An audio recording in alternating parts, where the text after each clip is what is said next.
Welcome to part 4 of our P&O Azura 2022 Caribbean cruise. In this video we visit the island of Tortola, one of the British Virgin Islands. Whilst there I take a trip, quite literally, before we explore the island and visit the famous Potter's Bar. We then head to Antigua where we visit Shirley Heights and Nelson's Dockyard before an afternoon relaxing at the pool. After breakfast we headed off the ship to explore the port as our excursion wasn't until the afternoon. In Tortola, the ship docks in Road Town, which is very convenient. The port has a selection of shops and bars including jewellery stores and the usual port gifts. We did pop into a beautiful store close to where the ship docked where we purchased a Christmas decoration to add to our collection. After a walk around the port we stopped off at one of the bars for a drink where we met this little guy. The bar offered free Wi-Fi if you purchased a drink, so we had a quick catch-up with family at home. Unfortunately, during our walk around the port area, I did fall over and injure one of my ankles, so we decided to head back to the ship so I could rest it before our afternoon excursion. The port area is very accessible and flat, but there are rainwater gullies around, so do be careful. After a little rest on our balcony and a quick change, we headed down to the main dining room for lunch. We really like the main dining room as a lunch option as it is quiet, but they still offer a good selection of food. It was then time for our excursion. We booked the Best of Tortola excursion with P&O, which included a tour of the island and then a visit to the famous Potter's Bar. The transport for our excursion consisted of open-sided vans which were great for a breeze and also uninterrupted views of the island and surrounding islands. When you look on your left, those islands over there, those are British Virgin Islands. We have about like 60 different islands that make up the British Virgin Islands.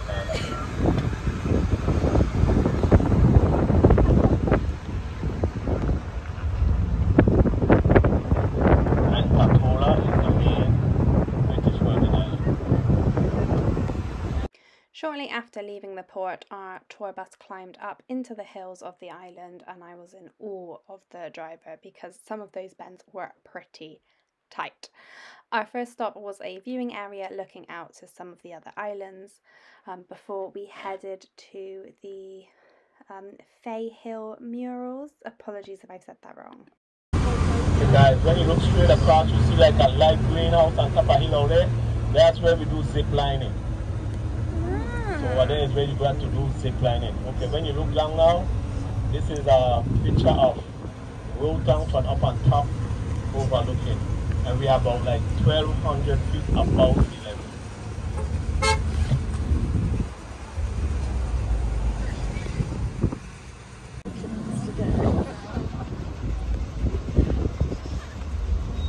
Virgin Island.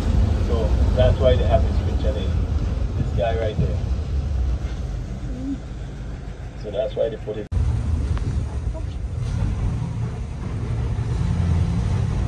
Okay, this is where we start from. Okay, this gentleman right here, he used to live up this area and they're just showing him making a rock wall. Because long ago you never used to have no block, so they used to make wall out of stone. This one here is just showing you a lady like feeding her chicken and her dog wooden door with a wooden house. Because long ago you didn't have much concrete out. These guys are just some guys riding some donkeys, just riding around having fun. This one here is showing you the way how they used to walk the ground in order to plant like Tanya corns and different like food for the eat.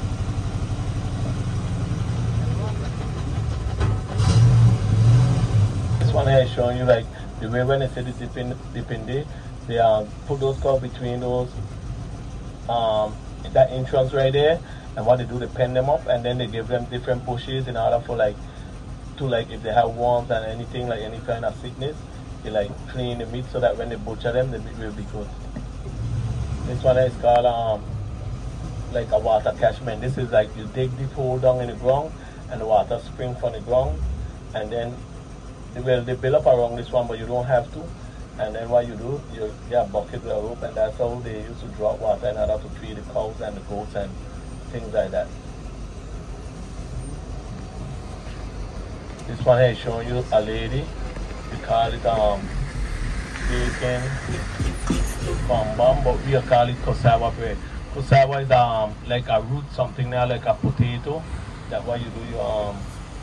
You peel it and then you grate it. You put different spice and then you put it on a tinning on top of a wooden fire. And then when one side turns brown, you turn it over on the next side. So they call it bang bang, but we call it cassava bread. So that's a type of bread that they used to use long ago. They still do it, but not as much as long ago. This one I showing you the different type of fruits and things like that we have and we had long ago when you go to the market. This one is also showing you a lady baking bread. That is called a brick oven. That is like make out a brick, you get some wood, you put inside, you light them. Then when they burn down, you rake it out. If you notice down below, where you see those red things, they rake it out of there. So inside will be hot, and then you put in the bread. And when it turns to that color there, that's when it is ready to take out. This one here, so this is a fungi band. If you notice, nothing is electrical. Those are handmade instruments, and that's the kind of music they used to have long ago. And this one is showing you the color code when they go out to do dancing. Red and white. So the guys will dress in red and white, and then each one will be each one partner. And if you look down to the bottom, you will see the artist that's right. This one is Ita Rhymer, and this was done in 2002. Okay, this one is showing you the way they used to grind the sugar cane in order to make rum. And this one here is showing you the barrel that they store the juice into to let fertilize in order to turn into rum. So that's the way they used to do it. And when these things right above, those are sugar cane. And this one is showing you some guys loading a donkey with sand because they didn't have any transport, so they used to mostly like carry load and things with donkeys, mules, or horses. And this one is showing you the catching crab. Those green things with the light, we call them flambeau. What you do is you get a piece of cloth, you get kerosene oil, you put the kerosene oil inside of the bottle, you then chunk the top with the cloth, you wet it, and then you light it. So that's how they used to get light long ago, because they didn't have no flashlight and all those different things. So that's the way of getting light. And crabs will come out in the night, so that's how they catch them in the night. And crab and rice was one of the #1 dish in the British Virgin Islands. And this one is showing you when they go around the rocks, and that's the type of fish you will catch. And if you look a little above over the wall, you will see some trees with something on it. Those are peas. You know, you have the red peas or the red bean. Those are pigeon peas. Those are the green beans. When they dry, they turn brown, so you cook with them. So those are peas right up there. This is a school out there. It's called George's Northside. So this is how the school used to be long ago. Made of wood, the top is trash, the floor is dirt, and the children sit on the rocks in order to learn their lesson. So that's how the school used to be long ago. This one is showing you a lady on her horse with her daughter, and those are school children holding on the tail to help pull them up the hill to eat the strain off of them. This one is showing you the way how they cut the sugar cane. And this one here is showing you that is called a coal pit. A coal pit is like you dig a long deep hole, you take wood, you put the wood them inside of the hole, then you cover the wood with trash, then you cover it back over with the dirt. When you see that little red area, you light the match, light it there, and then it burn, and then it turn into charcoal. Those are the bags that they used to store the charcoal in. Long ago they used to sell for like 5 cents, 10 cents. Now if you buy a bag of those coal, you pay about $50. So that was long ago. Right there, just showing you some man underneath a mango tree, playing some music in the night, a full moon. This man here, Daniel Farrington, guess what he is to me? What he was to me. Because he died now. That was my grandfather. So, that man right there, he have a house right up there, and long ago he was one like he's like if you do a crime or so, he was the one would have to deal with that with you, you know. And he used to keep a party one time out a month from like every year, one day out a month or every year. So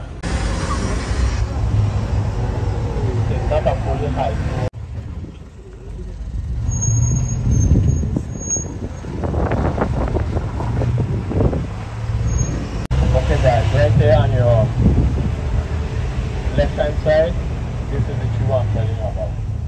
That tree right there. You notice? You see the shape of the cashew?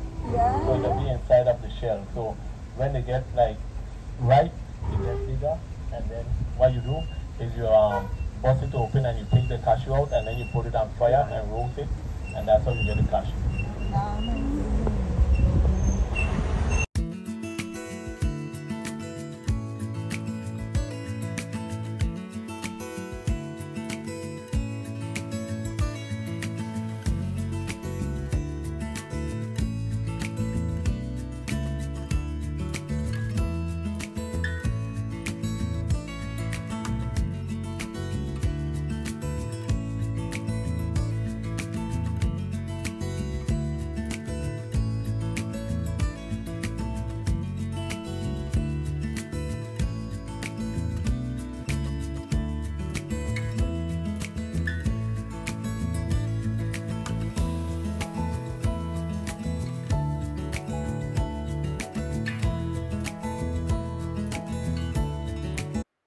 Next up, it was time to make our way to Soppers Hole for some free time and a drink at the famous Pussers Bar.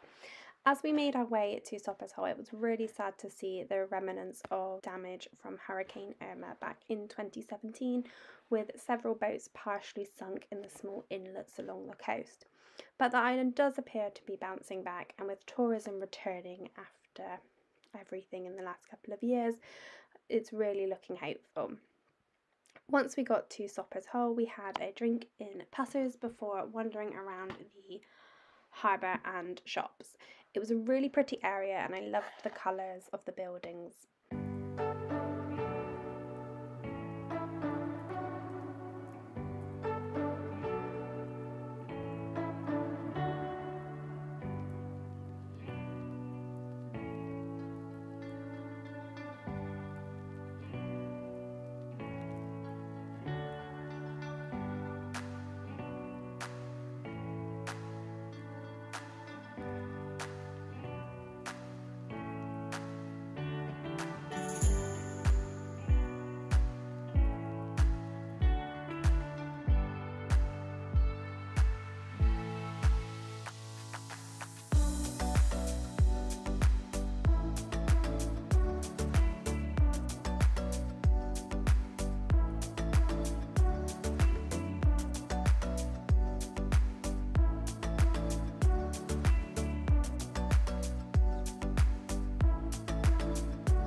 We watched sail away from our balcony before heading to the main dining room for tea.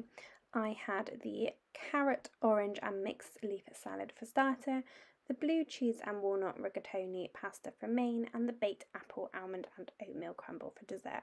We then headed to watch the evening show before heading back to bed. Good morning from Antigua. Yes, we are in Antigua today. We've just docked and we've just had clearance from the deputy captain that we can go ahead. So that's good. So we are off out around Antigua today. We are off to, we've got a pre-booked shore excursion today. We are off to Nelson's Dockyard and Shirley Heights, which is a very famous area of Antigua. We didn't come here when we came to Antigua in 2019.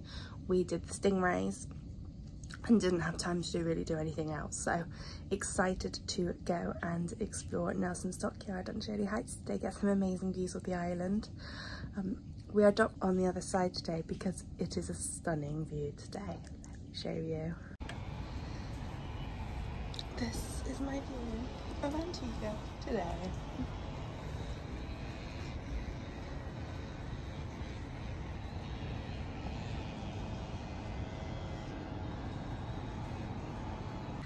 So yes, in Antigua today, looking forward to it. It's a beautiful, beautiful island. I'm sorry I keep saying beautiful, but it's true. Every Caribbean island we've been to is stunning. So yeah, so let's go and explore Antigua. We're going to have breakfast in our cabin today, so we've got room service, which is due anytime. And then, yeah, we're going to go and explore. Absolutely cannot wait. Our tour is in the morning. It is 8:45 till 12:30, so it's a morning tour, which is absolutely fine because I need to rest my ankle. If I didn't mention yesterday, I fell over flat on my face in, where did we go yesterday? Tortola. I fell flat on my face. We were walking down a little side road and I didn't see, they had like a little gully and I didn't see the gully and my ankle clearly did, and I fully went over and I really damaged my ankle. My ankle's really sore and I've damaged my arm. I don't know if you can see, but there's a nice bruise coming. So yeah, so tour of Antigua this morning, and then I think we're just going to rest on the ship this afternoon, find a deck chair and just enjoy the Antiguan sun. Yeah. After our balcony breakfast, which is included as part of your cruise fare, we headed dockside to meet our tour group. Our tour took us all the way across Antigua from St. John, where the ship docks, to our first stop, which was the Blockhouse. The Blockhouse is a small fort at the headland of the island, which during its time in operation gave the British military unobstructed views of Antigua's west coast. On a clear day you can see across to the neighbouring island of Guadeloupe, but unfortunately Guadeloupe was not viewable on our visit, but it is definitely somewhere that is on my list for my next Caribbean trip. During our time at the fort, we had time to wander and explore and see the beautiful scenery. There was one cannon left, so I went and explored that before having a look at the actual blockhouse. It is a great place to visit, but I will say it is not the most accessible of the stops, and there is quite a bit of walking involved. One of the ladies on our tour wasn't aware of this and that caused her some difficulties, so just something to consider if you are planning on booking it. So this is Blockhouse, where they used to keep the ammunition.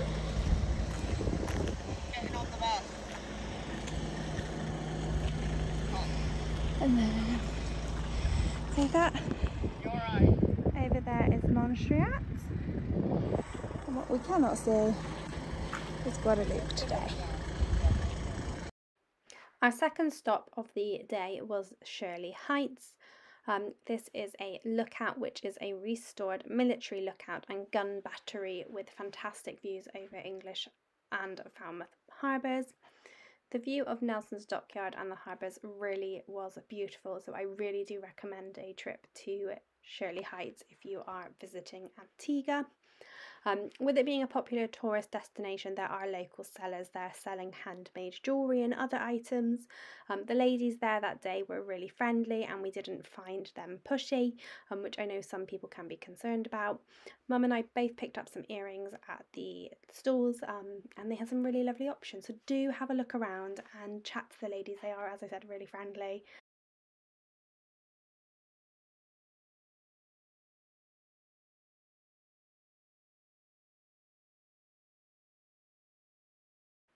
Our final stop was Nelson's Dockyard in English Harbour.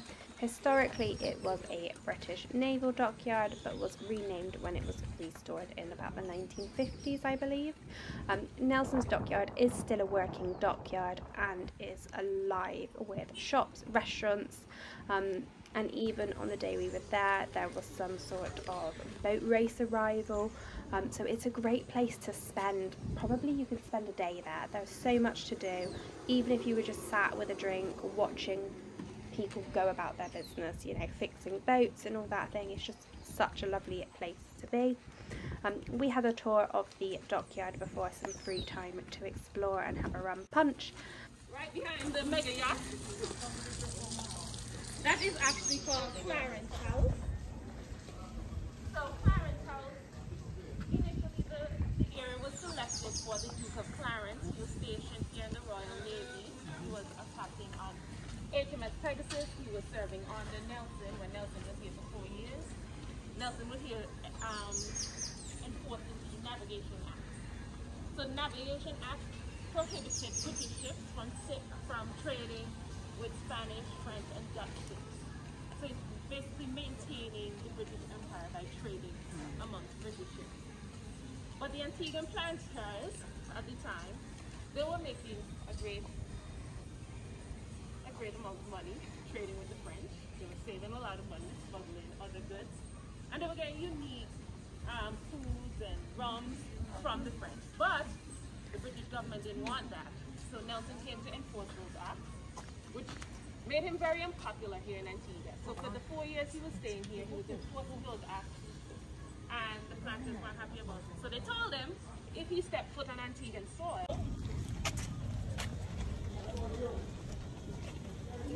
no. Good day.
Beautiful, isn't it?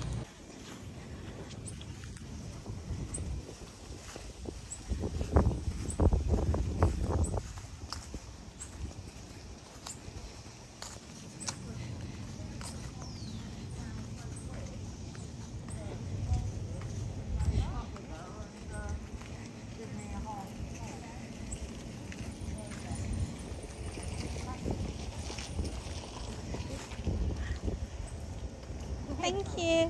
Hi. We've got Frank from the other one. We've walked all the way round.